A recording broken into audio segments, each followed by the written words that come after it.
শবে কদরের রাতে আপনি যদি এই আমলটি ৫০০ বার ঠিক এই নিয়মে করতে পারেন, তাহলে আল্লাহ সুবহানাহু ওয়া তাআলা আপনার ভাগ্য খুলে দিতে পারেন। আমলটি ঠিক এভাবে করতে হবে। এশার নামাজ, তারাবি নামাজ পড়া শেষ করে আপনি এক বৈঠকে সালাতুল হাজতের নামাজটা পড়বেন। ২ রাকাত নফল যেটা।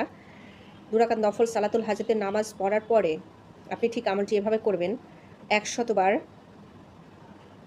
দরুদ শরীফ পাঠ করবেন। দরুদটি হতে পারে দরুদে ইব্রাহিম, অথবা আপনি ছোট দরুদটাও পড়তে পারেন, যেটা সাল্লাল্লাহু আলাইহি ওয়াসাল্লাম। এটা ১০০ বার পাঠ করবেন।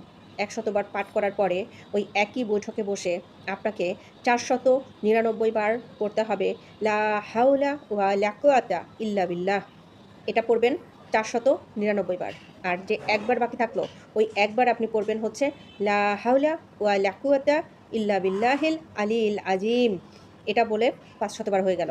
নেক্সট আপনি পড়বেন আবার ১০০ বার ইব্রাহিম, দরুদে ইব্রাহিম, অথবা শুধু ছোট দরুদটা। ১০০ বার পড়ার পরে আপনি আল্লাহর কাছে আপনার মনের ইচ্ছা, আপনার চাওয়া, আপনার পাওয়া না পাওয়া সব কিছু আপনি চোখের পানি ছেড়ে দিয়ে আপনি আল্লাহর কাছে চাইবেন।